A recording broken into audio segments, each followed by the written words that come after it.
Oke, butuh 5 hari kerja katanya Mas Hairul.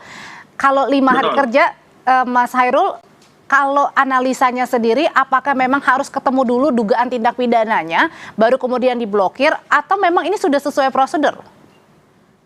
Sebenarnya pertanyaan yang tadi apakah ada surat perintah dari pengadilan itu yang tidak dijelaskan oleh kepolisian sebenarnya. Jadi sebenarnya permintaan aparat penegak hukum itu, pemerintahan aparat bukan dasar untuk memblokir rekening warga secara sewenang-wenang.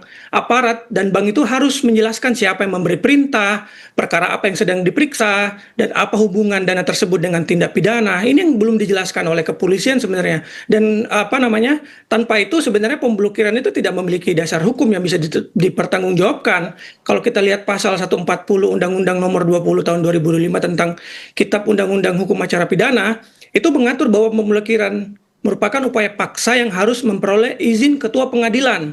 Nah, permohonan pemblokiran itu harus memuat uraian tindak pidana. Harus ada tindak pidananya dulu. Apa sebenarnya tindak pidananya yang sedang diusut oleh kepolisian sehingga membutuhkan adanya pemblokiran dana nasabah. Karena kalau tanpa dasar yang jelas itu ini sangat berbahaya. Setiap nasabah itu bisa diblokir dananya oleh penegak hukum. Oke, kalau tadi dikatakan oleh Polda Metro Jaya akan menggandeng Otoritas Jasa Keuangan, akan menggandeng Kementerian Sosial untuk mendalami adakah apa sebenarnya peruntukannya, kemudian juga sampai-sampai nantinya juga akan memanggil pemilik rekeningnya, itu belum cukup alasannya?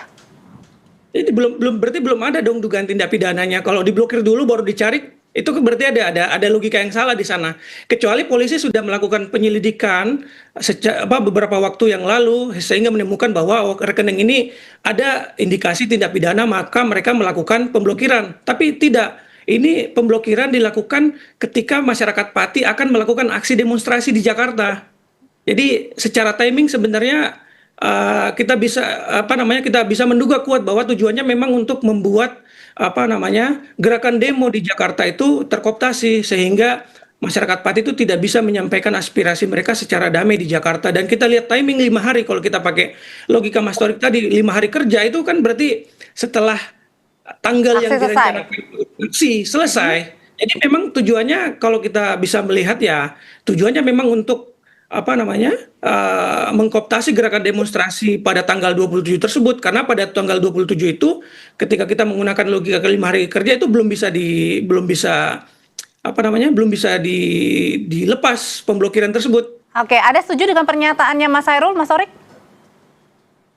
Jadi dasarnya ini kan menurut kami kan sebetulnya Pasal 26 Undang-Undang TPP ini kan menjadi dasar yang kuat, Mbak, apabila memang ada indikator objektif bahwa transaksi atau rekening tersebut berkaitan dengan harta hasil tindak pidana.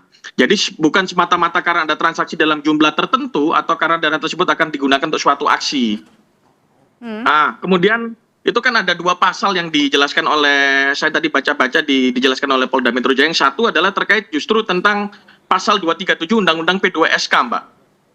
Nah, pasal 237 itu kan memang mengatur larangan penghimpunan dana masyarakat dalam konteks kegiatan yang berdasarkan peraturan perundang-undangan memerlukan izin dari otoritas sektor keuangan. Kemudian bahkan penjelasan resmi pasal 237 itu menyebut ketentuan tersebut tidak dimaksudkan mencakup penghimpunan dana di luar sektor keuangan. Contoh arisan keluarga dan penghimpunan dana untuk tujuan sosial, Mbak. Karena itu saya berpandangan jangan sampai setiap crowdfunding, urunan masyarakat atau donasi publik otomatis ditafsirkan sebagai kegiatan penghimpunan dana ilegal sektor keuangan. Kalau gitu Mas Torik, ini menjelaskan gimana kepada masyarakat yang ketar-ketir juga kan, banyak yang juga sedang melakukan penghimpunan begitu misalnya untuk kegiatan aksi amal, sosial dan lain sebagainya. Jadi ini warga juga ketar-ketir nih.